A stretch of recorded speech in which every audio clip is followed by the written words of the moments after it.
difficult, and when trying to do so, will invariably make you come off as more than a little bit ridiculous, as well as a Goebbels tier genocide propagandist. It turns out that self-assigned job is really quite difficult, and I'm going to go over some examples here that show just how hard of a task these brave pro-genocide propagandists have committed themselves to in their fanatical, never-ending quest to justify, downplay, apologize for, or deny anything they think they possibly can regarding the ongoing Gaza genocide. This video was made possible thanks to my supporters on Patreon and Ko-fi. If you like it and you'd like to see more like it, consider heading over there and supporting me yourself. This is Israel's self-appointed lawyer, the YouTuber Lonerbox. He has taken it upon himself to do every possible thing that he can to defend Israel's Gaza genocide. You're about to see him attempt his best defense of the revelation from a New York Times investigation that Israeli soldiers have intentionally been massacring children in droves via single, precise shots to the head. Multiple doctors and nurses who spent time serving in Gaza hospitals during the genocide attested to the fact that between them, they had seen many dozens, upwards of 100 in total, cases of children shot in the head. And they provided the New York Times with x-rays that show these injuries, as well as photographic evidence, which the Times considered too graphic to publish, of these children's gunshot wounds to the head. The evidence that this is a systemic practice of the Israeli military in Gaza is quite overwhelming. So how does a pro-genocide propagandist deal with this? Let's take a look. Here is the reaction of Israel's lawyer to seeing political commentator Mehdi Hassan bring this up in a debate. 3 American doctors went to Gaza.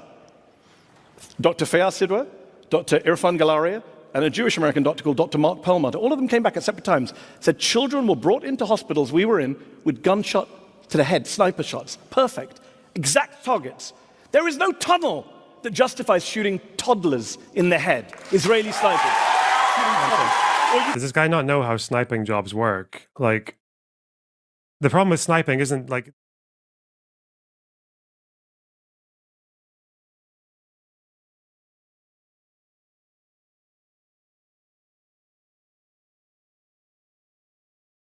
in a split second in combat situations. Unless he's suggesting there were just a couple of kids sitting on the hill and a guy opposite in a building just went, got him, take him out. Maybe someone committed a war crime. But I don't think that's Israeli policy, is to snipe kids for no reason, to snipe toddlers, but okay. Okay, so the rebuttal there is that apparently this is just happening by accident. Israeli snipers are accidentally shooting hundreds of kids in the head.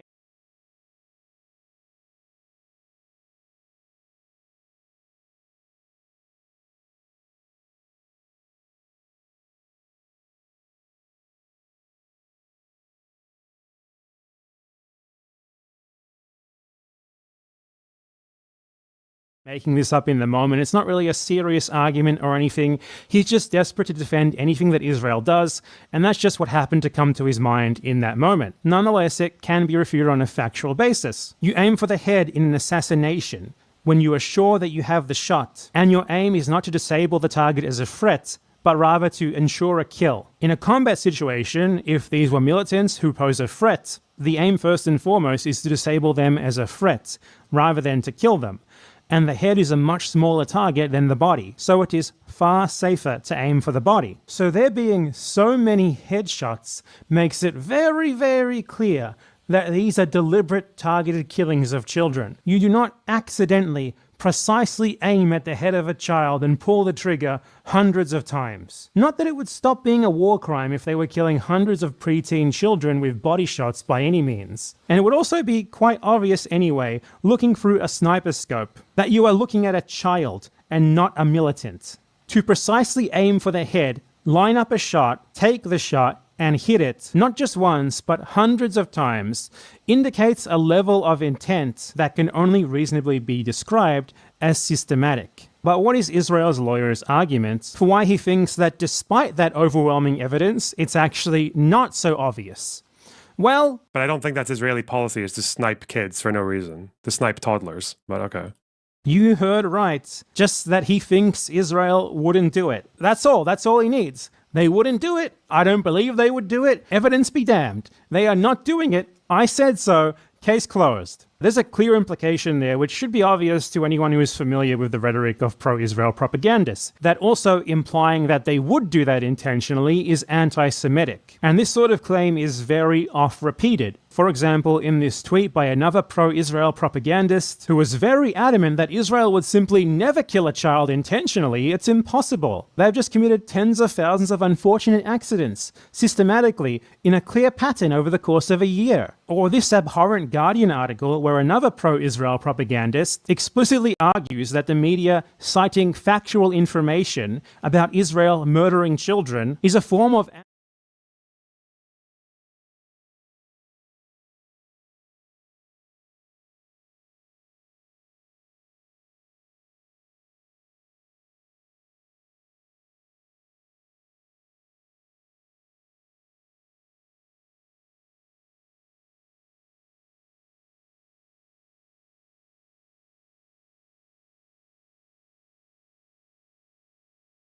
women, men, the elderly, babies, pretty much anyone they can get their hands on. Israel has also been making their defenders' jobs quite a bit harder by just plain making shit up all the time. Whether it's elaborate, obviously fake 3D renderings of Hamas command centers under a hospital, which they then use to justify multiple massacres committed at that hospital, or making ludicrous claims like Palestinians massacring 40 babies, the job of the self-appointed lawyers of Israel becomes harder with every single claim made. Let's refer back to that one again to see how he dealt with the 40 beheaded babies claim. Again, this is why it's like the 40 beheaded babies. That hoax was not an Israeli, I think there's a better way to put it. The 40 beheaded babies was not actually an Israeli government hoax. It wasn't. It was a misspeak from a journalist that was spread around the world by a few fucking nutters. And then the people who really made it last were people who were anti-Israel. They were the ones who spread that. They're the ones who have kept that alive. So his strategy here is not to blame that propaganda on the Israelis who made it up and spread it, but rather to blame the people who are against Israel's genocide for calling them out on it and not allowing them to forget it. The first part of this strategy here is not a very advanced one. It's known as lying. He lies about this idea that this was just an error made by one reporter, which was not spread by the Israeli state or other Israeli propagandists, nor anyone of any significance. It was merely mostly picked up on by opponents of Israel, solely by them, which is apparently a bad thing for them to do because, I don't know, apparently it's wrong to point out that Israel is inventing abhorrent, obviously fake, genocide-justifying propaganda over and over again because who knows why? He doesn't explain it. Here's the thing, though. This was spread by the State of Israel. It was spread by Eilon Levy, their official spokesman at the time. It was spread all over official Israeli social media. It was spread by Netanyahu's personal spokesperson. When you listed the unconscionable atrocities that took place in that kibbutz, you did say that babies had been decapitated. Can I take that as confirmation then? Because that currently is being reported as reported action. That has actually happened, has it? Toddlers, babies. I can tell you that they, some of them, heads were cut off. This is what we're hearing from from soldiers on the ground, and yes, they cut off heads. They cut off heads. Which was then seen by US President Joe Biden, who then repeated the claim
genocide on the people who are against the genocide. And I gotta say, it doesn't work at all.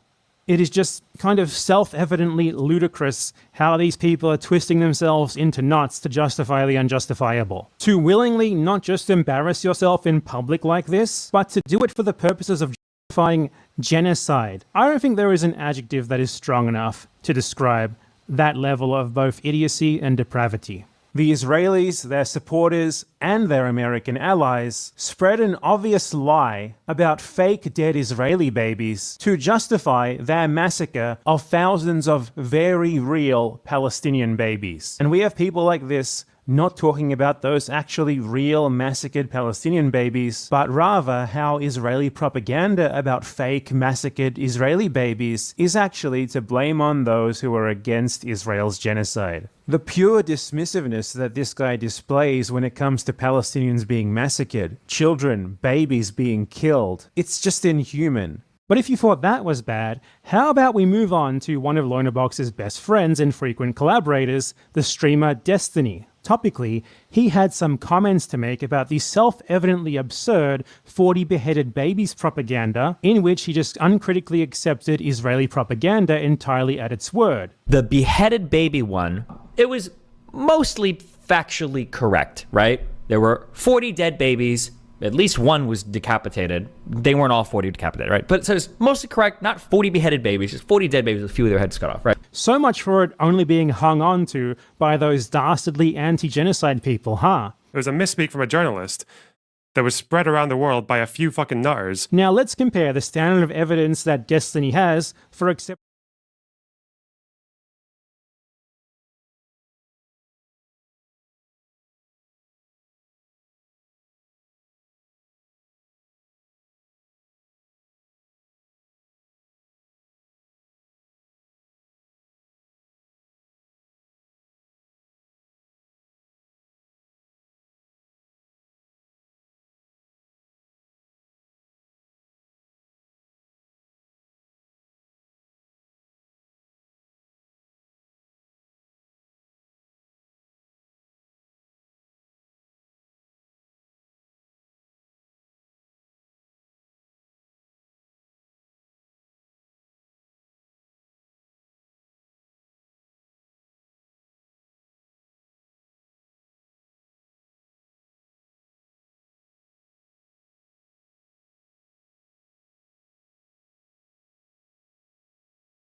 So you're saying the woman was acting? I don't think the woman was acting. She probably was sincerely sad. Her husband got fucking killed. But I think they were farming TikTok clips. I mean, remember, these people, not these people, I mean these people, actually, yeah, like have suicide bombers. So it's not that big of a stretch to imagine that they would be willing to get shot. However, now, I haven't gone down this road because this is way more, it would require me to make a lot more assumptions, but it's also possible he didn't get shot. Right? Now, do we know the name of the guy? Is he actually dead? Do we even know if this is his wife? These are a whole bunch of questions that would be valid. Now, if I was way more on the pro-Zionist side, I would be asking those questions. Who is this guy? Do we even know if he's actually fucking dead? Like, we don't actually see the wound. Right? It seems like they don't have any problem showing anything else. Like, why just the white flag so that it can look all bloody? Like, show us the actual gunshot. You have no problem showing other violence, right? What Pallywood means is that you're capturing intentional video footage to sell a certain narrative about what's going on, basically. So Pallywood might be, this, right? So the idea is that like 4 innocent civilians are like walking up and you just want like a clip here of the IDF shooting them for no reason because they're civilians with white flags. And you kind of ignore the fact that like, okay, well, they're in a battle zone in an area they were told to evacuate from and they're going back to try to release somebody that was captured. Like that's like Pallywood, I think. You're essentially provoking the enemy to take what is largely a justified action and then trying to say that it's like indiscriminate civilian killing. It's like a setup. It's not fake, but they're doing it to themselves. You're dehumanizing yourself. You're suiciding and sacrificing your civilian population. Did you get that? Did you digest what was just said there? Taking it in? The Palestinian civilians were asking for it. By trying to make a crossing in an officially Israeli-declared safe zone for civilians, no less, they are responsible for their own murder. It's their fault for walking around with a white flag while being so Palestinian in the vision of an Israeli soldier. Much like Lonabox, his very first instinct when he is confronted with overwhelming evidence of the state which he unconditionally supports committing war crimes, when said evidence renders outright denial impossible, the first thing that comes to mind for him is to blame the victims for their own deaths. He literally, unironically, makes the argument that Palestinians are essentially like baiting Israeli soldiers by walking provocatively with a white flag into killing them so that they can film it to do what he calls farming TikTok clips. This is the level of depravity, of desperation that the genocide propagandists are at. Israel's actions are so obvious, so clear, so well evidenced, so indefensible that there are frequently times like these where the best defense they can muster is, well, what did you expect, man? It's not like you can expect an Israeli soldier to resist an opportunity to just murder a Palestinian civilian. You were kind of asking for it there. And they aren't even cognitive of how what they're saying is a denouncement of themselves, of Israel, of everything they're trying to defend. The Goebbels level Israeli genocide propaganda that they are utilizing to attempt to justify their genocide, that's the fault of Palestinians and their supporters for even talking about it. People who were anti-Israel, they were the ones who spread that. Palestinian civilians being murdered by Israel on video.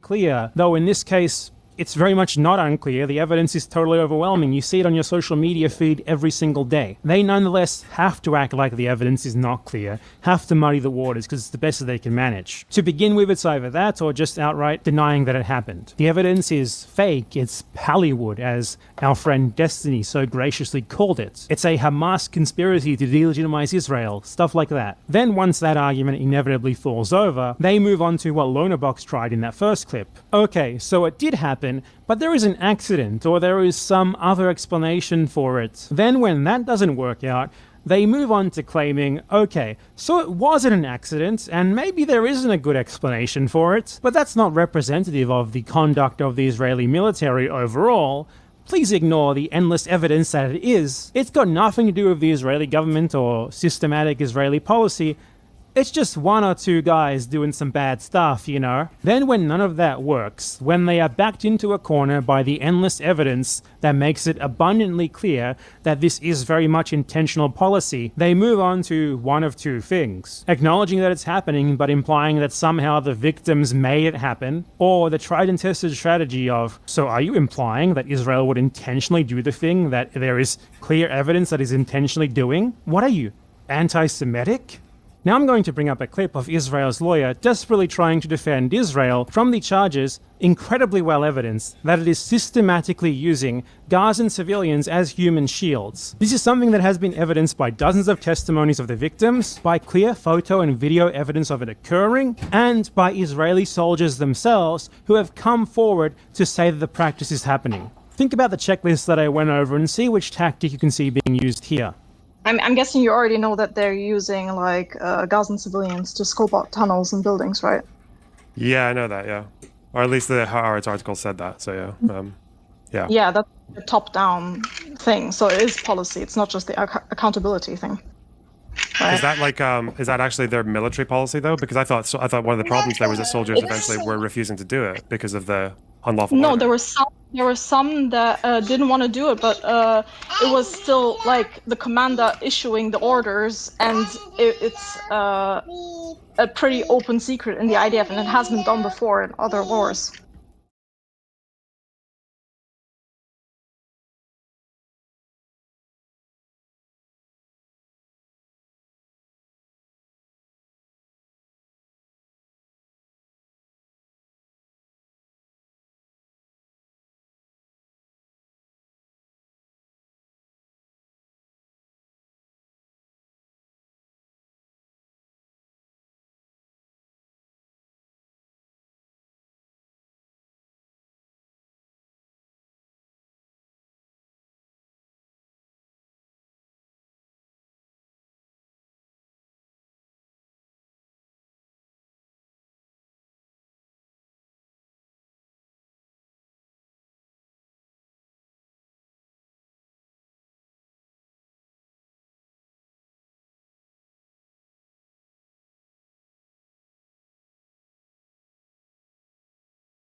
Bad prime ministers. Like half of his arguments are these clearly systemic practices that have been repeated time and time again in a clear pattern of conduct that is simply undeniable, are somehow not indicative of Israeli policy, of Israel's goals in this so-called war, of why they're there in the first place, and why they are doing what they are doing. While we're on that note, let's go over one final clip. It is his reaction to Mehdi Hassan going over a laundry list of Israel's genocidal crimes that they have committed in the last year. I don't understand how we're debating this more than 40,000 deaths later. I don't understand how we're still debating this sitting in the comfort of New York, 7,000 miles away from a place that the UN Secretary General has called hell on earth. Justified? Justified? Was Israel justified in carrying out one of the most intense civilian punishment campaigns in history, according to Dr. Robert Pape at the University of Chicago, dropping 500-pound bombs, 1,000-pound bombs, 2,000-pound bombs on schools, hospitals, universities, bookstores, libraries, mosques, churches, refugee camps, apartment buildings, cemeteries, destroying a higher percentage of buildings in northern Gaza than the Allies destroyed in Dresden during World War II, reducing Gaza to 42 million tons of rubble while they got people out of the way? How is that justified?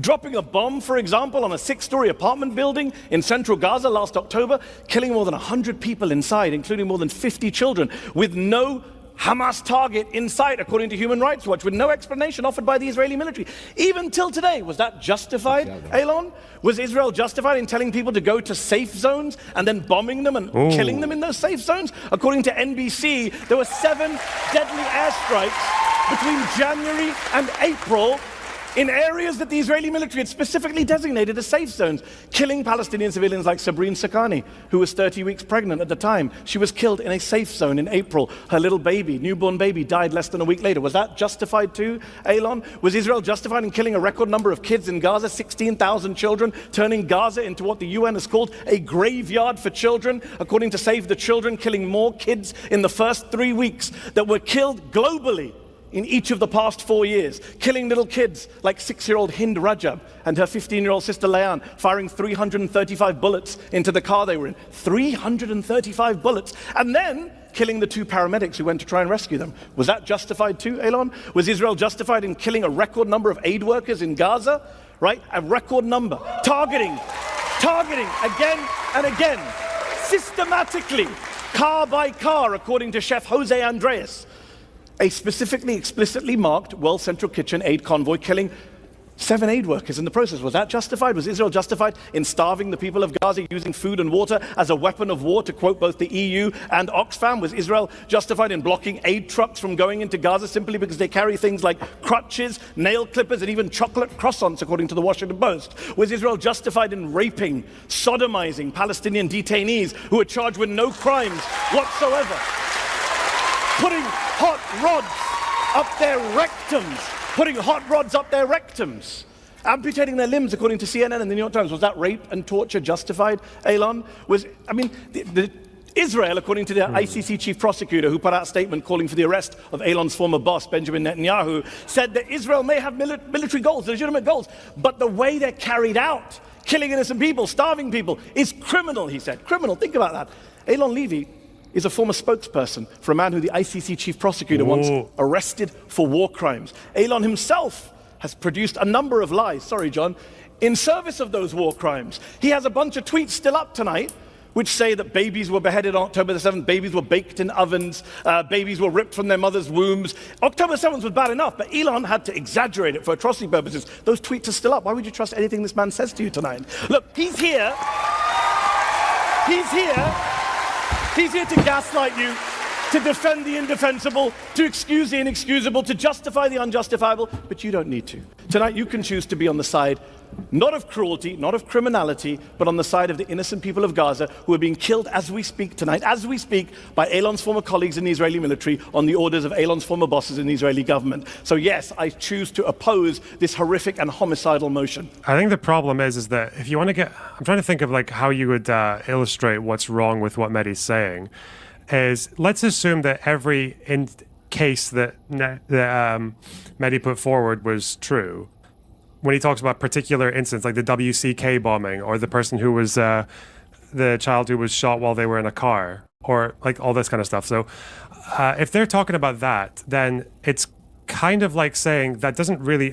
You could just argue none of that actually says whether or not the broad military campaign is justified or not. You understand that, right? So apparently, the fact that Israel is clearly systematically committing war crimes, crimes against humanity, pretty much every international crime that you could ever think of, on a mass scale, patterns that make it clear that they are there in order to do what they are literally doing. We, however, cannot judge their so-called military campaign by what they are doing. The fact that they are doing these things says nothing about whether them doing those things is actually justified or not. Apparently, in order to deduce why Israel is doing what it is doing in Gaza, we can't look at what it's doing in Gaza. You know, like destroying 60% of all buildings in the territory, many of them through literal controlled demolitions. Schools, mosques, churches, museums, all destroyed intentionally. Massacring endless scores of civilians with numbers that are simply impossible to achieve unless it is being done intentionally. We apparently can't look at that and say, yeah, they're there because they want to kill the civilians. That's why they're killing them. They're there because they want to expel the civilians. That's why they are expelling them. They're destroying every single building there because they want to destroy it. Because they want to destroy Gaza. No. You can't do that. Why? He just sort of decided you can't. That really is all there is to it. That's his argument. And that is aside from, all of the undeniable statements, plans, etc., coming from the Israeli state that make it very clear that this is what they want to do from the very beginning, and it's what they have been doing, and that they are going to continue to be doing it, like their leaked plans to do exactly what they are doing, which filtered out already in October 2023, people at the highest levels of government outright saying that that is what they are doing. They openly discussed plans to build concentration camps in Gaza, which the survivors will be hoarded into for threat of death if they try to leave. The Israeli military just openly declaring today, as I film this video, that they have no intention to allow the residents of the northern Gaza Strip to return to their homes, and that anyone in the entire northern half of Gaza is not a civilian who they can just freely kill. Ignore all of that, right?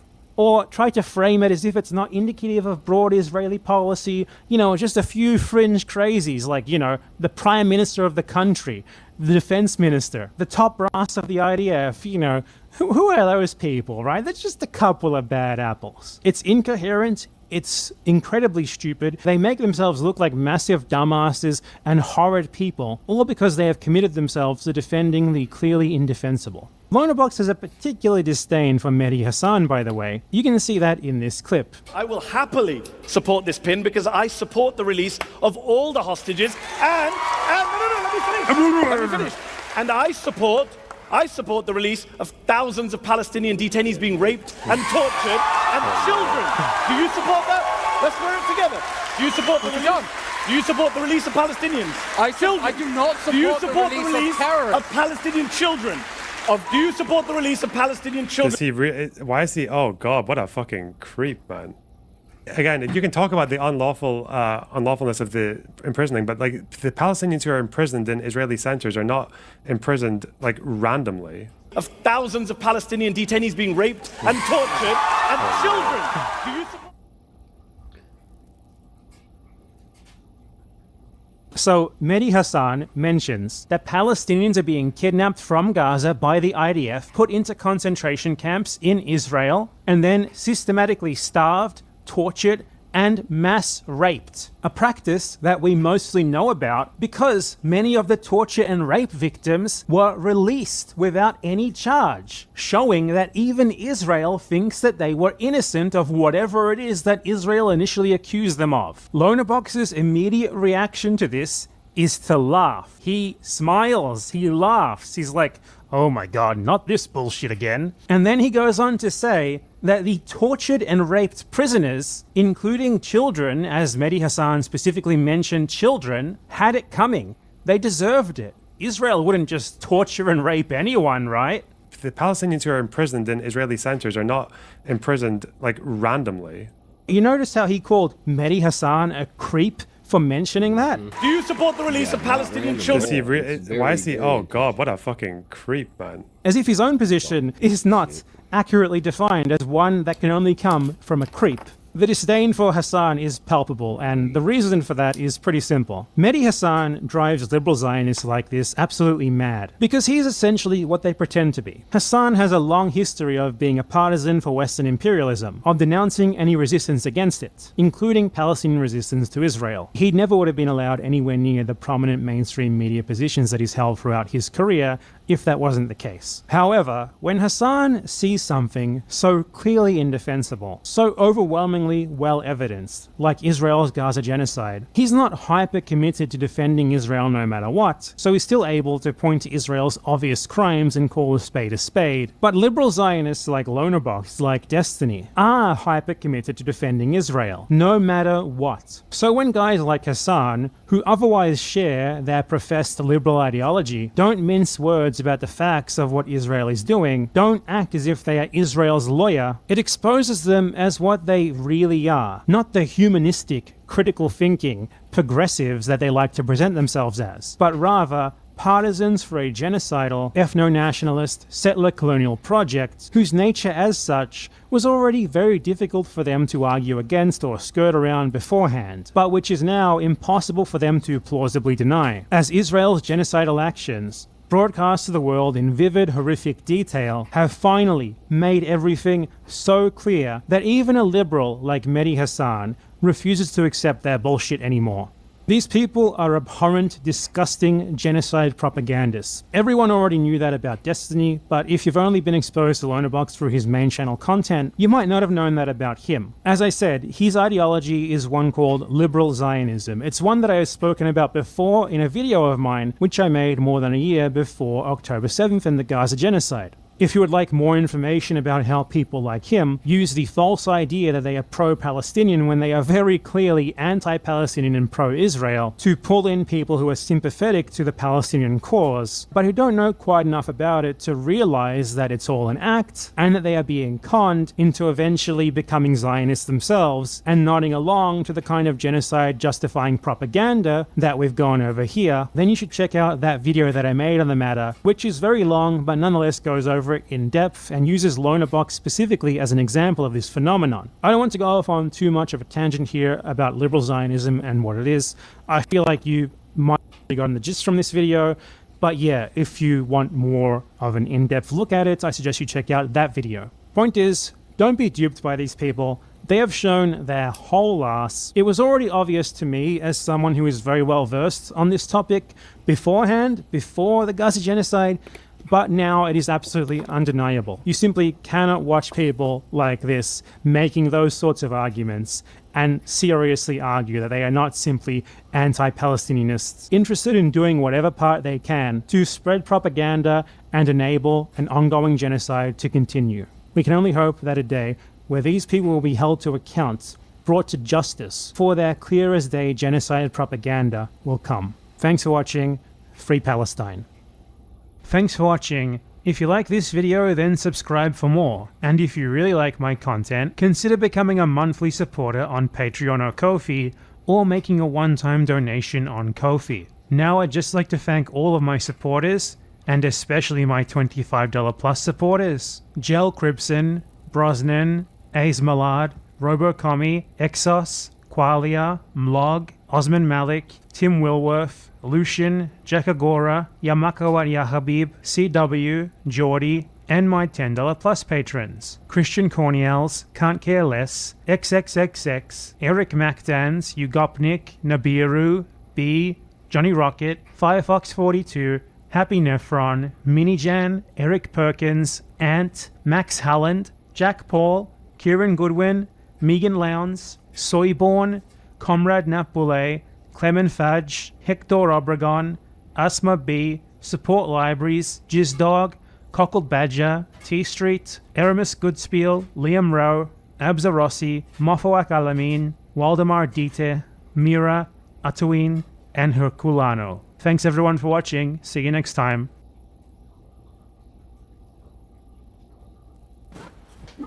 Well, I'll tell you, the American people really need to stop thinking of themselves as Americans. Honestly, this is a mental trap. It's a trick, actually, to make you feel invested in a system that does not invest in you. If you're a part of a so-called minority community especially, then you only think of yourselves that way because you're an American, or you think of yourself as an American, so you're a minority in American society. But it's a lie if you look at the bigger picture. Obviously, you're not minorities. You're members of the global majority who happen to live in the United States. You're a diaspora community from the global majority. The majority in that country is a global minority. But as long as you think of yourselves as American, well, you will think of yourselves as a minority. Because you've believed in this society, in this system. You have invested in it, and you believe yourself to be a part of the very society that tells you you don't belong in that society. You see? It would be like inmates in a prison.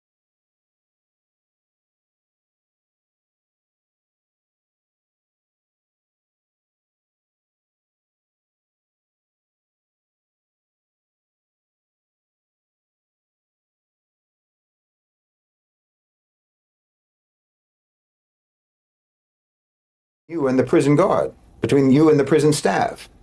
That's what it's like if you're a so-called minority in America.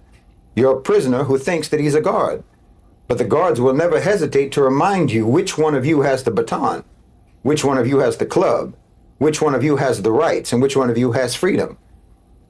But even then, you seem to think that the prison works just like seniority at a company or something, as if, as a prisoner, the longer you serve, eventually you'll get to be the warden. That's how delusional you are. Doesn't work like that. No, you're not an American, and you're not a minority. You're a member of the global majority who just happens to be in the United States. And I'm telling you, this applies whether your so-called minority status is based on race or color or ethnicity, or if it's based on religion, or even if it's based on your economic status, because most of the people on earth are not white, they're not Christian, and they're not rich. So you need to think of yourselves as part of the rest of the people in the world who look like you, who believe like you, and who struggle financially like you. Those are your compatriots, your comrades, your brothers and sisters. That's your nation. Yes. If you think of yourselves in any other kind of way, then this is just a tactic for reducing you and cutting you off from the power that comes from numbers. You know how foolish it sounds to anyone else, anyone who looks at the totality of the world, when you say something like Asian minorities, black and brown minorities, right? It's absurd. Over 85% of the population on the planet is either Asian or African or Latin American. You think that you're a blade of grass in the desert, but the desert is just a little tiny sandbox in the middle of a field of grass. So don't think of yourselves as minorities in America. Think of yourselves as representing the global majority that encircles that country. So if you can readjust your thinking along these lines, then you might also better understand that as a part of the international majority, you're supposed to redress your grievances to international bodies for justice. And you look at the crimes and the violations that are committed against you in that country as breaches of international law, which they are. The same way that they're crimes and violations of international law when that country does the same things overseas, when America does things overseas, because your rights are profoundly violated in that country. And the worst part about it is that the indoctrination system has normalized it for you and has made you think that your only recourse when your rights are violated is to go to the ones who are committing the violations. You know, they cut you off from the international community, from the global majority, and made you think that when, for example, when the police murder innocent members of your community, you're supposed to turn to the police for justice. You're supposed to go to the very security forces that are targeting your community for extrajudicial killings and ask them for justice. No, you're supposed to go to the United Nations. You're supposed to go to the International Criminal Court, to the International Court of Justice. I mean, tell me, why the so-called police officers and the chiefs of police and the police commissioners and so on, all of those police officials who are involved in any extrajudicial killing in the United States, why were they put on trial in Minnesota, in Pennsylvania, Missouri, Texas, or Kansas, or what have you? Why not at The Hague? I mean, you say it's systemic, don't you? You know it's systemic targeting of so-called minority communities. You can't look at the mass incarceration numbers and not know that this is systemic targeting, mass incarceration of members of the global majority in the United States, who are then forced to work as slave labor for private enterprise in prison, often for the rest of their lives. This is systemic population reduction of so-called minority communities through extrajudicial killing and detention. Well, that's nothing but a form of ethnic cleansing. But again, they make you think it's normal. It's not normal. It's criminal. And it's a crime against humanity. It's a violation of international law. Problematic. And you are members of the international community, whether you realize it or not. Your government, your system, has got you believing that international law doesn't apply to you. Well, why do you suppose they made you think that? Because they don't want you to know that their treatment of you is not normal, that it's not civilized, and that it's not legal. They have you thinking that you have the most rights of any people on earth, the most freedom of any people on earth, and so on. And that's precisely because you don't. You're like an abused spouse who's been browbeat into thinking that you're married to the most wonderful person on earth. Meanwhile, that same person treats you like a monster, treats everyone else like a monster, and is viewed by everyone else as a monster. The mass incarceration, prison industrial complex, ethnic cleansing system is a violation of the International Labor Organization's Convention number 29, the International Convention on the Elimination of All Forms of Racial Discrimination. And most people across the world don't really conceptualize the idea that the US is not only violating international law and the principles of the United Nations Charter globally, internationally, they are also violating the principles of the UN Charter domestically, which is something that we really need to talk about, especially in this day and age, especially after the elections that we saw. You need to understand that the US is quite literally a war zone. A war against itself. The government is at war against the people, just like they're at war against the people of the entire world. And something that highlights this a lot is the numbers of the people, the amount of people being killed on a daily basis. I mean, 117 people are murdered in the United States of America every single day on average. Just by gun violence. 117 people in a population with 300 million. What's another country with a population around 300 million? Oh, it's Indonesia. How many people killed there on a daily basis in 2022?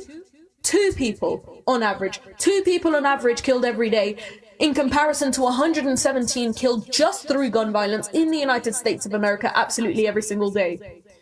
The amount of people killed in Indonesia in 2022 was 832 people, right? To reach that number of an entire year of people killed in Indonesia, you just have to live 1 week in the United States of America. 1 week, and they reached an entire year of the amount of people killed in Indonesia just through gun violence. That number is absolutely diabolical. It is a number that you will only ever see in war zones. Like absolutely every single war zone in the entire world combined. Children who are either killed or injured. This is prior to the genocide that began in Gaza. There are 27 children who are either injured or killed in every single war zone combined worldwide. In the US, do you want to give it a guess? Does anyone want to give me a number of children who are either injured or killed just through gun violence on a daily basis in the United States of America? Can anyone put down a number in there? Do you think it's gonna come close to absolutely every single war zone combined? Because it is. In the world, it's 27, all of them combined. In the US alone, it's 23. They're both in the 20s, and one of them is just through gun violence and just in the United States of America. So the government is failing to safeguard their own people. This is absolute insanity. This is not normal in any way, shape or form. And you think it's normal to hear gunshots, it's not. You think it's normal for a school to be shot up, it's not. You think it's normal for children to be killed, 23 children to be injured or killed absolutely every single day in one single country that is not technically at war. It's not normal. I mentioned that in Indonesia, it was 832 people killed in 2022.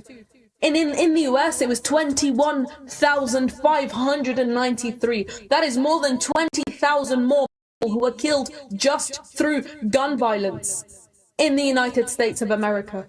In 2023, it was more than 40,000 people killed. And talking about 2023, let's talk about police violence against the people of the United States of America, because those are not police. They are a domestic military. Because they kill more people every single day in their own country than the amount of people killed on a daily basis in Indonesia. In 2023, 1,163 people were murdered by the police. That's more than every single person killed in Indonesia combined, by around 300 people. You have a domestic military. This is domestic terrorism. Because of course it comes with an agenda. Of course it comes with an agenda. 70% of the people killed are people of color, even though they only make up 30% of the entire population. What do you make of that? 70% of every single person killed by the police in 2023 was a person of color. And we've seen how that happens. We've seen it on cameras. We've seen it with George Floyd. We've seen it with so many other people of color who are instantly villainized by the police, seen as a threat even when they are not. And they are killed by this domestic military that the government uses to kill its own people. Therefore, it is at war with their own civilians. Again, another violation. Right? Not only are they failing to safeguard their population, they are also instigating and causing the deaths, the murders of their own people. Right? In 2023, we are talking 70% of the people killed by the police in 2023 under Biden's administration. So don't come here thinking that Joe Biden or that the Democrats or the Republicans are two different parties. They are one and the same. They share the same policies. They just pretend that they don't. They use different words, but essentially what they do is the exact same. As you can see, absolutely every single violation that they've committed across the entire world has been under their Democratic Party and their Republican Party. It's been under both of them, and the same policies have occurred. We have seen them use the same policies no matter what side you're on. No matter if you're a Democrat or Republican, you are going to be faced with the same policies, both internationally and domestically. They are going to be acting in the same way, and that's why the entire system needs to be changed. That's why they need to be removed and sanctioned. That's why they need to be held accountable, because the amount of people being killed in the United States of America just by the police, who are literal war criminals because they are the military of the United States of America.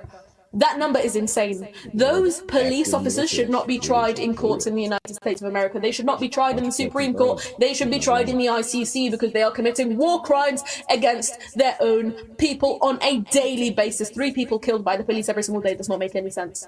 And let's talk about the fact that the US has 300 million people, right? They make up, what is it, like 3% of the entire world, right? Why is it that they make up 25% of absolutely every single prisoner in the entire world? They're in the United States of America. And not only are they in prison, they are being forced into manual labor. What is that? Unpaid manual labor. Give me another word for unpaid manual labor. Anyone? It's slavery. That's what it is. It's literal slavery. So like we said multiple times, their policies have not changed. In California, they'll send you to McDonald's to work, but they won't let you out, right?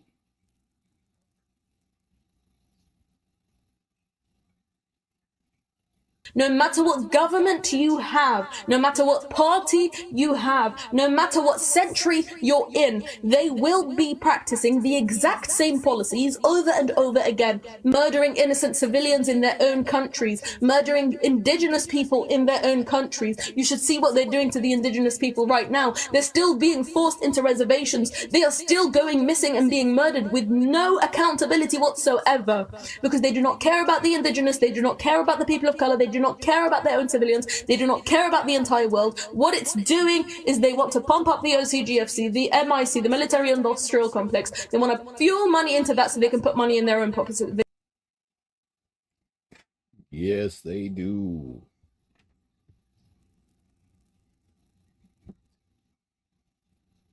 Yes, eliminate them. We are useless eaters. It's time that we be gotten rid of. That's the thinking. That's the zeitgeist among the elite. They win either way, but they win especially when they can get rid of a bunch of us and have their pretty little planet-wide garden. Absolutely not.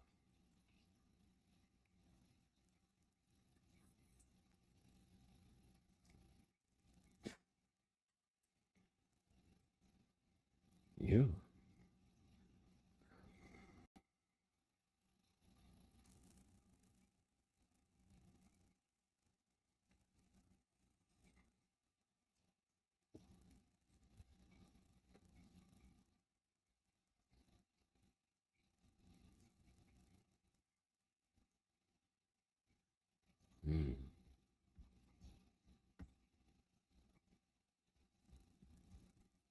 I liked that.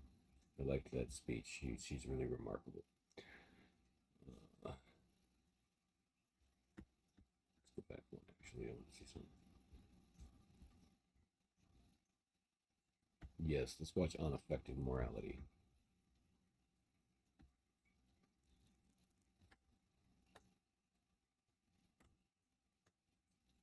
Ooh.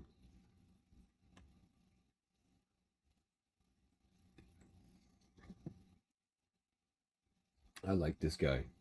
He's very sensible, based.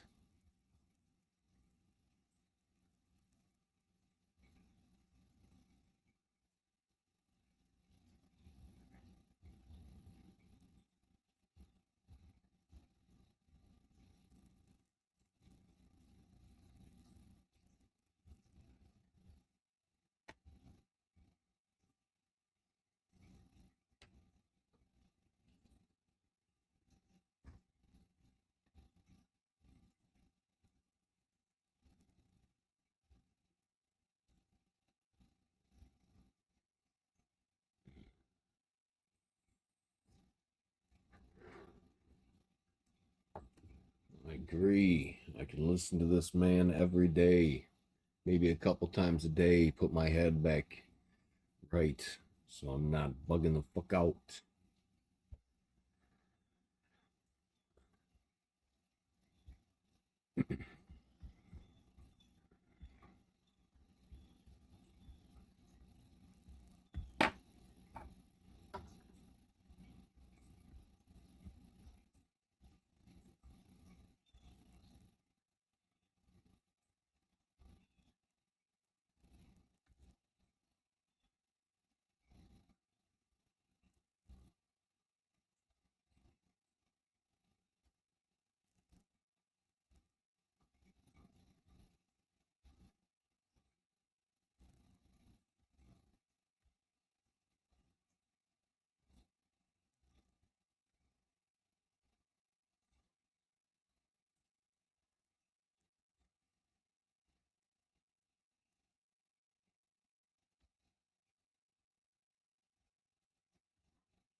It's not everything that I. It's fucking bullshit. Watch later.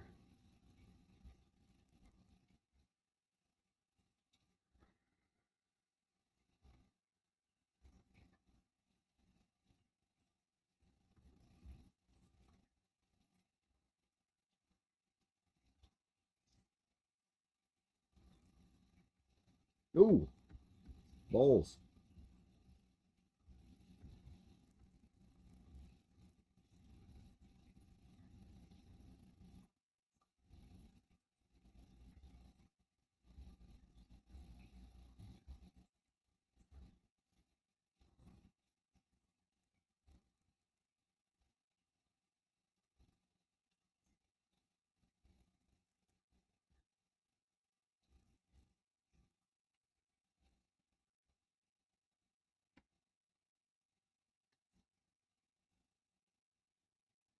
Oh, dear.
A little something lighter for a minute, right? Because shit, this shit's getting kind of intense here and there. The world's crazy.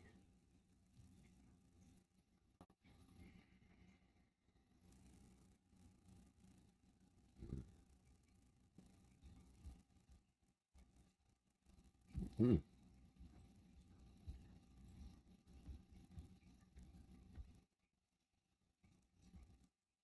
So just forget it. But hang on, not so fast. Wait, the speed limit of light.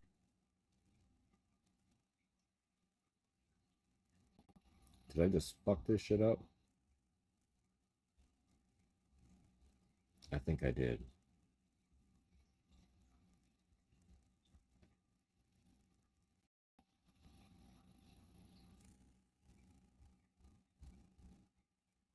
Of quantum physics.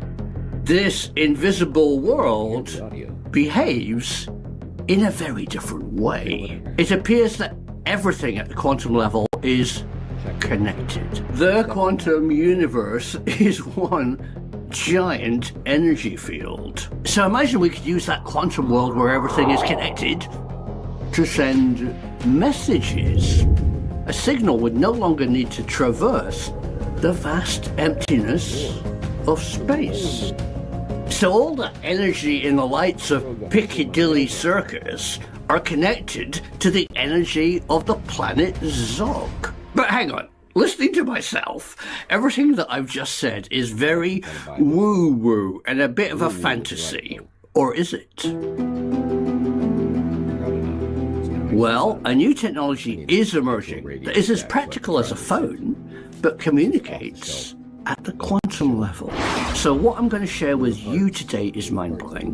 When we clever humans master quantum level communication, it's not going to be faster than the speed of light. It's going to be instantaneous. That's a pretty big claim from me. But that's the type of research that I do for you on this channel. Not just repeating boring old peer-reviewed documents from 2020, but researching emerging technologies that might just change our world. I'm prepared to ask big and brave questions for you, because there's emerging science out there that's not being discussed in the hallow halls of Oxford and Cambridge, the established science community. I really appreciate all your support. Like and subscribe here to discover what the boring science channels won't discuss. So, viewers, is instant quantum communication real?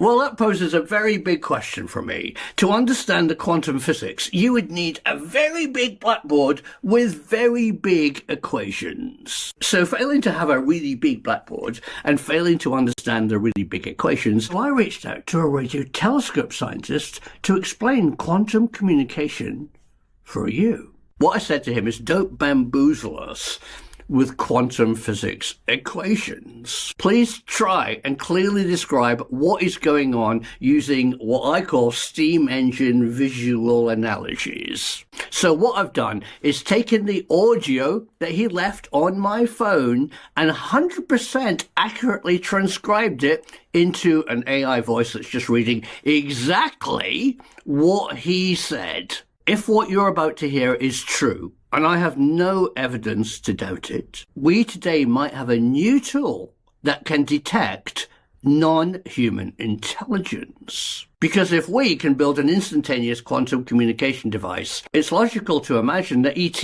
might also reap the benefits of instantaneous, long-distance quantum communication. So to make things really clear why this fascinating engineer wants to remain anonymous is because he claims that these quantum communication listening devices are currently being fitted to radio telescopes to detect if ET are using that technology. That is still secret. I will try to explain Professor Nimitz's microwave tunnel effect, which, by the way, is not only restricted to microwaves, it can be performed in every single frequency of the electromagnetic spectrum. Even light, the tunnel effect is reproducible. Okay, Gunther started off with his first demonstration of his microwave tunnel effect using a closed waveguide experiment where he put a microwave signal which was modulated with a piece of classical music. It fired at a tunnel section which is basically an area in the waveguide which is filled or is not capable of supporting a microwave signal to be transferred through it.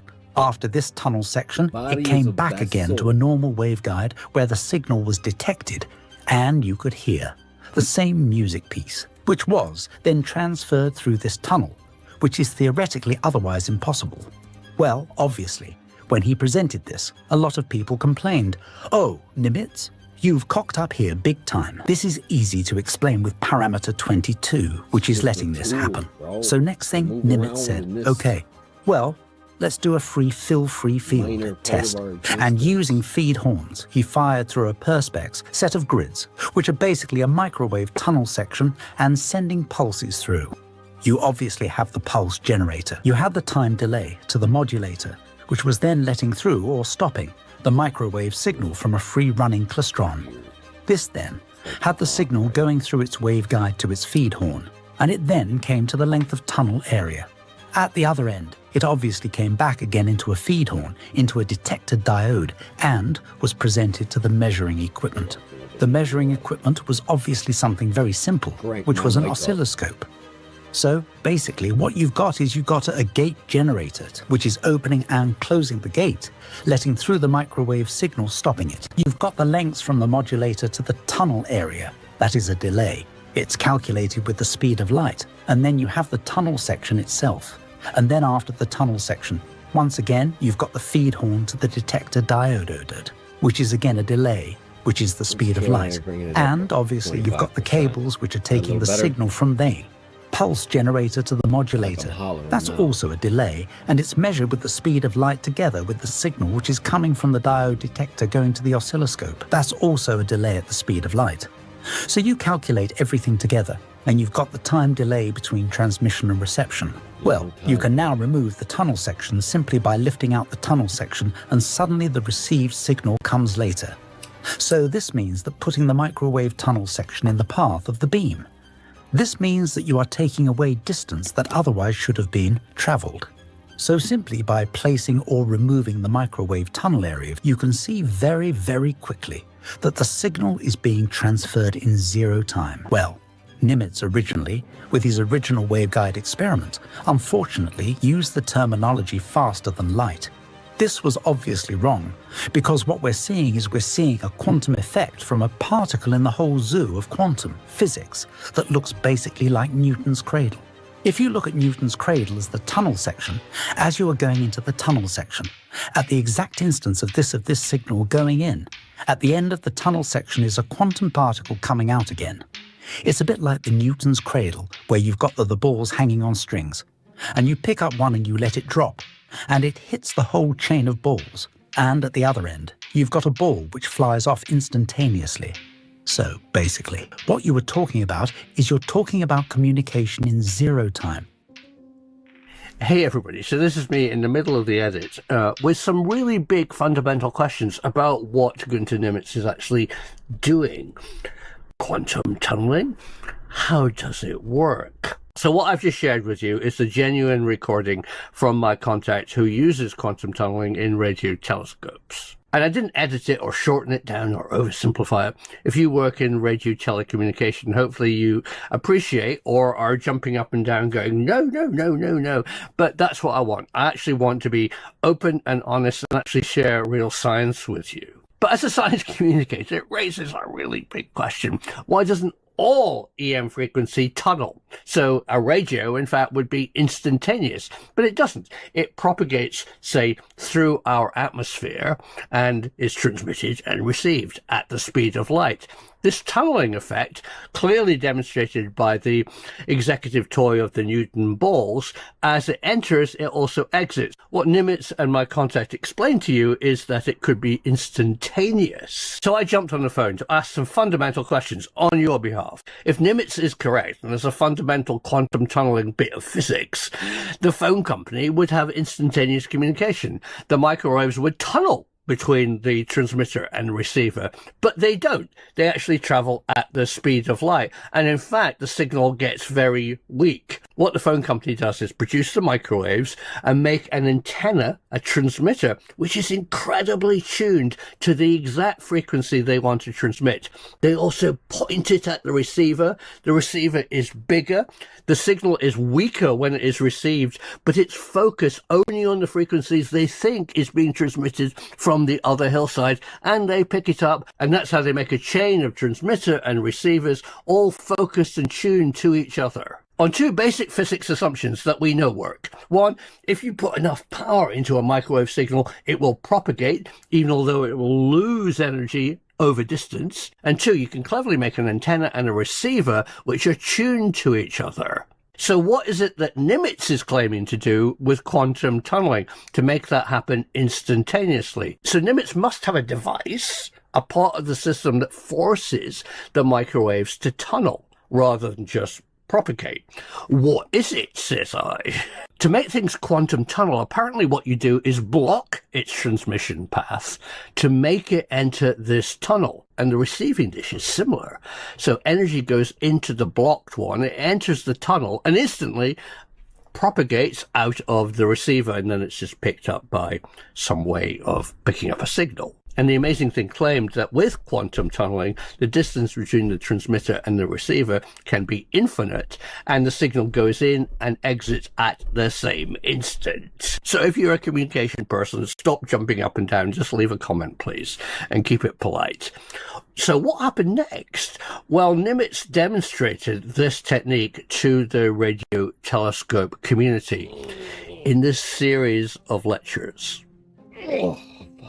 And this is where it gets very, very interesting. I personally was at a demonstration where Nimitz and a couple of his PhD students who were doing their doctor thesis on his work were presenting to a group of radio astronomers the tunnel effect live. And if you're doing a PhD by numerous young people on this tunnel effect, it's obviously got hand and foot, as we say in German. This basically means that it's a 100%, something that is fundamentally been proven. And people are going on further to do PhD research on what has been discovered.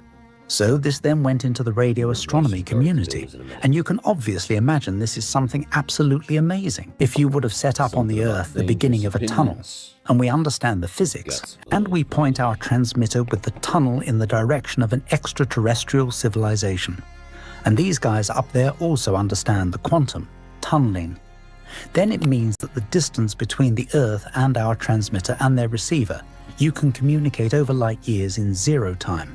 This, you can say, you can best understand with the Newton cradle experiment, looking at how a quantum particle goes into the tunnel and how a quantum particle instantaneously comes out. So there is very basically explained for you all how this microwave tunneling, or any kind of tunneling, actually works. If it's in microwave, if it's in X-ray, if it's in light, it doesn't matter.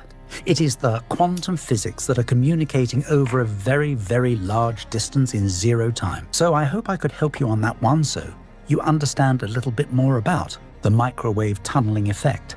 For me and the other scientists who were gathered on this eventful day by this radio astronomy congress held in Europe, it was an extremely eventful, life-changing experience. We all realized that basically with very, very simple off-the-shelf components that we could demonstrate in the lab basically to anybody. Okay, stop. Quantum tunneling is a real effect. Here's a Feynman diagram to prove it. So now you might be able to instantly hear and communicate with a very distant non-human intelligence. What do you say? How do you share stuff? The next question is actually far more difficult than the practical physics of building a quantum tunneling machine. And that is, how do you talk to them? So let's now talk about the method of communicating with an alien. So say we have set up a communications link between our civilization and another civilization, which is an awful long way away. Even if you can communicate in 0 time, that is not going to solve the problems. The first thing you have to do is you have to generate some kind of picture format so people can understand, oh, it is a picture. Do they up there in the other civilization even have eyes, or do they look at totally different wavelengths? There are many, many, many factors which are basically they've got to be overcome before we can communicate. Now look at the old facsimile pictures, which were basically black and white pictures on a drum, and the drum span, and it made signals, were converted into current, which burns silver nitrate paper on another drum at the other end, and the silver nitrate paper changed color, and it changed from being non-existent to different shades of gray. Well, you've now got a facsimile picture that you can transmit. So that is one of the most very basic forms of transmitting pictures. This has all got to be sorted out. If we send a picture, they've got to be able to understand how to decode this picture at the other end, from their direction in our direction as well. This has to happen. So I once heard that mathematics will be the basis of communication with primary numbers. We found the guys are out there, but we want more information. This is only going to work if we can receive pictures. And with pictures, the next thing is maybe written text or maybe words. Do these people out there speak? Do they even need to write things down and make books out of them? Do they even have a written language? It may be they sing about something, and the sum of their knowledge is the sum of these songs that they have in their head. We just don't know. Oh my God, so two-way communication is the first major challenge. The next major challenge is to actually understand and have two-way communication. Imagine on this earth, we've also got beings that we cannot communicate with. If you have a cat or a dog at home, you'd love to know what they're talking about. You'd love to be able to talk to them in their language, but we can't do this. The same is for whales, dolphins, and many, many other animals that are very intelligent on this planet of ours, this blue marble. So, actually, communication, wow, that is an amazing step forward. And if you want to have two-way communications, the first thing is to show each of the pictures. You show me yours, I'll show you mine. And the next thing is to be able to talk to each other, to take away the pictures, and to use things like speech or text. That is an amazing next step. So the first step will be to exchange pictures with each other. I hope this has let you have some basis information about the problems that scientists have in understanding extraterrestrial civilizations. And it cannot be that we discover something and we tell people, and then they want to know everything. Please, in half a year, we want to know everything. You're going to answer all our questions. And if you can't, well, you're not the right people for the job. We need other people who are more intelligent than you. And at the end of the day, all we have is chaos. So this is one of the main reasons why alien communication, rule number 1, is don't tell anyone. It's obviously an important thing to prepare civilizations for this disclosure. And in this phase we are at the moment. So there is no public hype or demanding information that can make the process speed up. This is something that humanity actually has just to wait for and be patient. And we see the major governments of the world, with the exception of the United States, are investing vast amounts of money in very, very large radio telescopes, like the FAST telescope in China, which is multiples of the Arecibo dish. And it's been manufactured to be much more sensitive than Arecibo ever was, and low for square kilometer array, what the European Union is investing in. So these are massive telescopes that can do conventional radio astronomy, but they can also be used for other purposes if needed. On this momentous week here on planet Earth with lots of breaking news, I hope you found that interesting. Thank you all for being great viewers, and thank you very much for your support over the nasty things that people have been throwing at me recently. You 135,000 subscribers to this channel are asking big questions, and you demand big answers. Are you, yes, you, are you seeking answers to big questions? Please press like and subscribe, because the truth can be out there. We've got a great show. Boopity boopity boopity boo. I don't do that. I never say boopity boo. Is an introduction really necessary for someone we all know so well?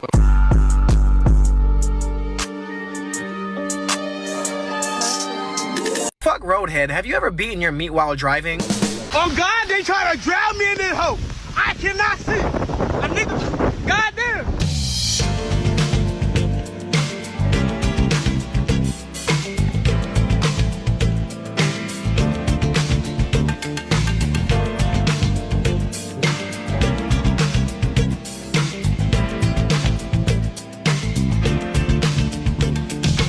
Why is it people care about your opinion so much? Is that weird to you that people freak out about your opinions? No, they believe I have a lot of followers, this and that, but this is my opinion. What are you going to do? Beat me up? No, I don't stop. think so. No, stop. I said knock it off or we're going home. I accidentally said how I really feel about stuff, and I didn't know you weren't supposed to do that. You can do that here.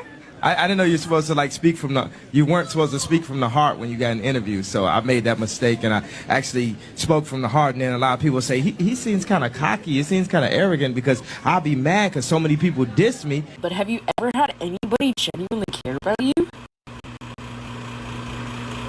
So I just apologize to everybody for keeping it so real. Go fuck yourself. Go fuck yourself. Is that clear? Don't give up. Don't lose hope. Don't sell out.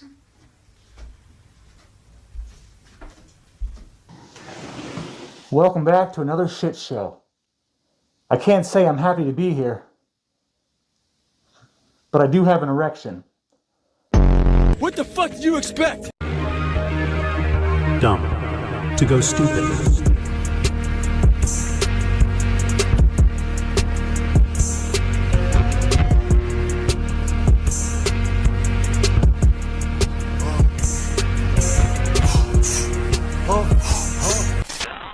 God damn, all right, I'm gonna get everybody what they want, including myself. Let me just think for a second. Let me just work something out here, and then well, What's he doing? Just shut up and let him work.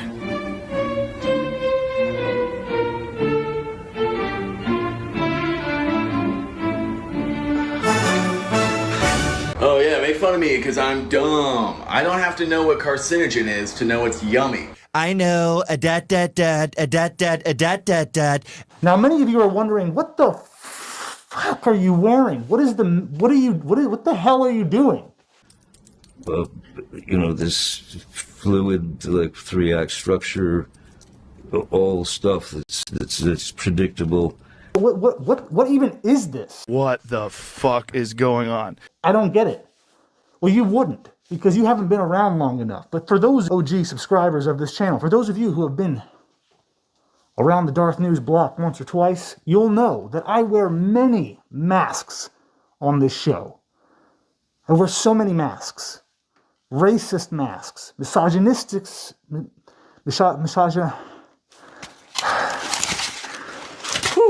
misogynistic masks. I wear masks that are just filled with Jew hatred. You know, I wear so many Jew hating masks. And I don't even hate Jews, you know? I hate Israel. There's a big fucking difference between Jews and Israel. Why? Come on. I can't. Israel has nothing to do with Judaism, even though I do hold personal issues with the whole Jesus Christ is burning in hell in a pool of pig shit. I think those are the words. Basically, Jews believe that Jesus Christ is in hell. Correct me if I'm wrong. If you're a Jew, correct me. We must shut him down. Fuck you, motherfucker. I once again beat your ass. Oh yeah, I got a new facelift. I went for the full facelift, and I think they did a really good job. I've been a fool, but I've been that dude. You know what I mean? I've been that dude, and I'm just trying to keep it cool. Laid back, you know what I'm saying? Laid back like Pat Sajak. I spun the wheel of fortune. You know what I'm saying? I got a bitch, she's gorgeous. I'm trying to make it to the Forbes list. You know what I'm saying? I'm just chilling on my porch, bitch. You know what I'm saying? Heroin isn't what it used to be. And if it were what it used to be, I would be wearing my Mexican mask all the time. What's the point of all this? What are you trying to say? Well, what I'm trying to say is I wear all these masks so you never know who or what is real. Who is in me? Just me. I mean, I am real, but how real am I being? How much of it is sarcasm? How much of it is just blowing chili peppers out my ass? And how much of it is truth? How much of it is genuine racism and hatred for Jews? Jew hatred. It sounds awful. I just want to know, how much of this act is you just being a dumb, cringy asshole with a camera and a mask on the internet, being racist and homophobic and anti-Semitic for no reason, you know? And the term they came up with was anti-Semitism. Unprovoked racism and hatred for people. How much of that is just, you know, for show, and how much of it is serious? Like, when are you being serious? Like, if murder was legal, I might have killed a few people. I don't know. I'd love to think, I would never do that. But we really need the law against murder. For one simple reason. The law against murder is the #1 thing preventing murder. Are you being serious? How much of it is being, are you serious? Are you fucking serious? Are you actually racist? Am I racist? For sure, 100%, yeah. 100%. And I'm not joking or being dramatic in the slightest. If you want me to be serious, I gotta put on my serious face. I don't got no friends.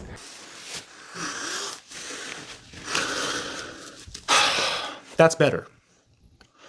So now that you're looking at my real face, my only face, I was born this way. I was born this way. Lady Gaga. But none of that shit matters. Bro, do y'all ever, come to the realization that, everything in life comes to an end anyways, and nothing really matters? Like, in 246 years, no one's gonna remember me, no one's gonna remember you, no one's gonna remember your pet dog, no one's gonna remember your grandma. Unless you, invent something or become the president, then maybe you'll get remembered in 246 years, but then even if you think about it, even presidents 200 years ago, nobody even talks about them. So at the end of the day, bro, nothing really matters. So you may as well do what you want to do, bro. Stop letting the opinions of other people affect your life, because at the end of the day, it is your life. Because now I got the serious face on. Okay? My only face. It's attached. It's my real skin. It's my real skin, but that doesn't matter. Ouch! Carly Beth, what is it? The mask. It won't come off. Really? Can't get it off? It's like it's stuck to my skin. Well, it's gonna sound pretty dumb if we have to call the fire department to come get you. Shut up and help me! Help me. You really are stuck, aren't you? Oh, please be very gentle. It really hurts. Maybe we can cut it off, like with scissors or a knife. No. That's too dangerous. I don't care, Sabrina. I'm freaking out here. Look. One more try, and then we'll ask my mom to help cut it off. Okay. There must be a place I can reach down and...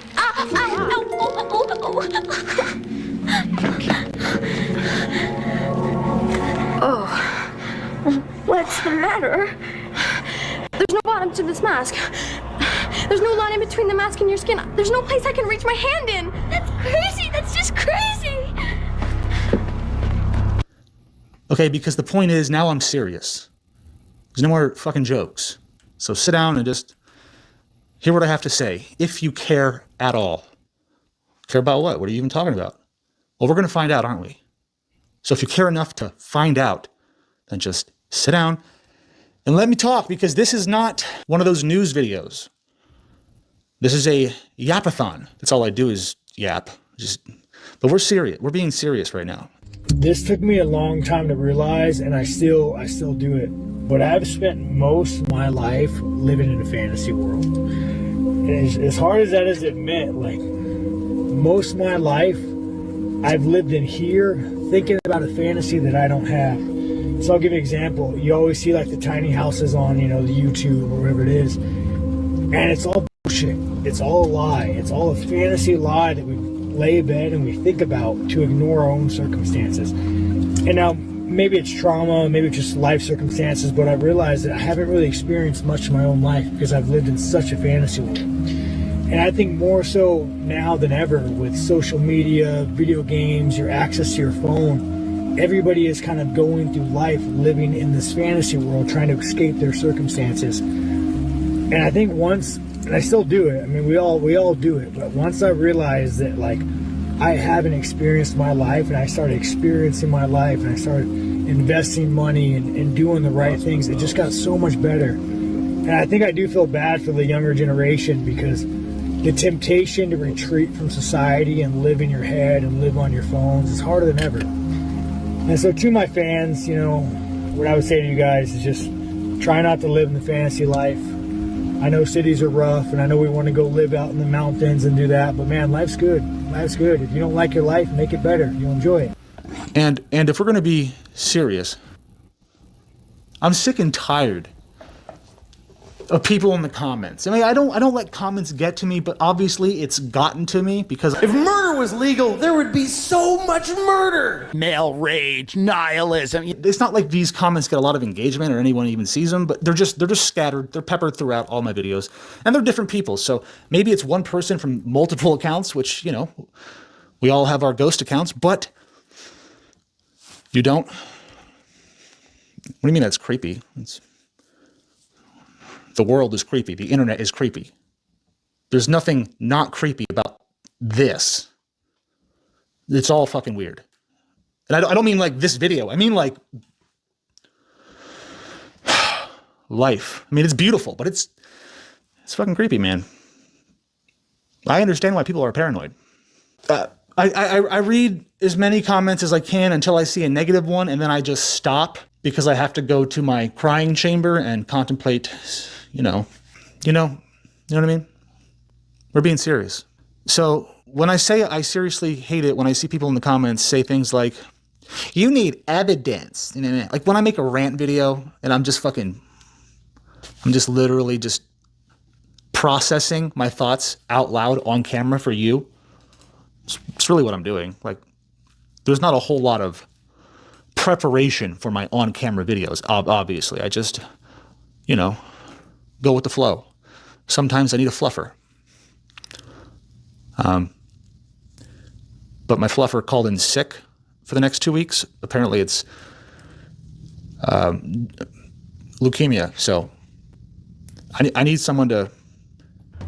Bid our father, the Sea King, rise from the depths full, foul in his fury. Black waves teeming with salt foam.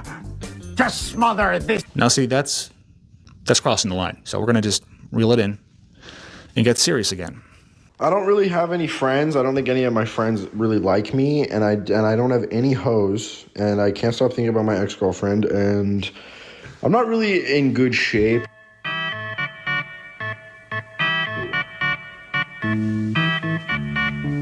That guy's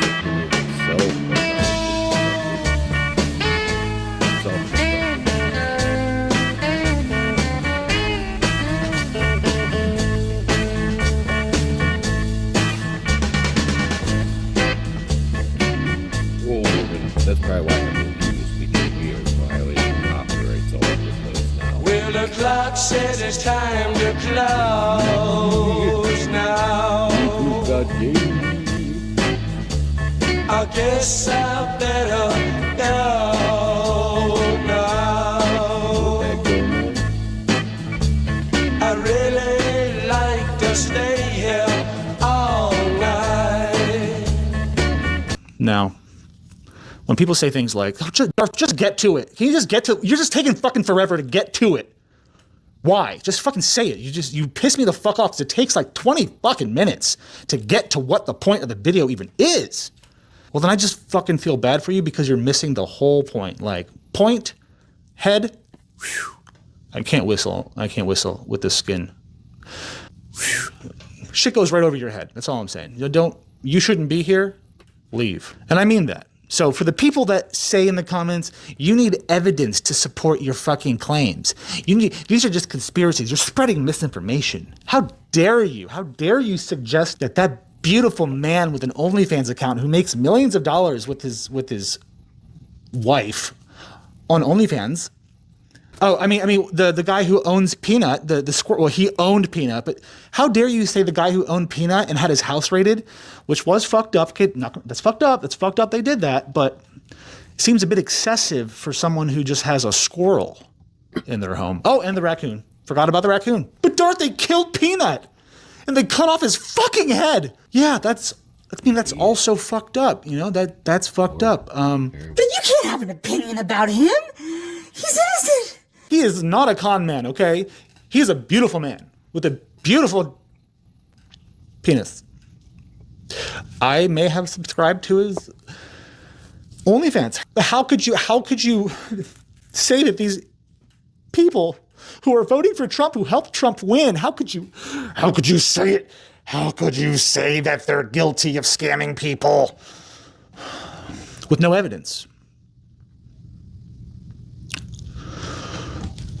I'm going to say this once. I've said it actually like 100 times before in the past, but I'm going to just, refresh your memories. I'm not here to cater or to kowtow to anyone's fucking feelings or opinions. I'm here to share my fucking opinions. And if I have a gut feeling about someone, if I get the icky fucking gutty vibes that this person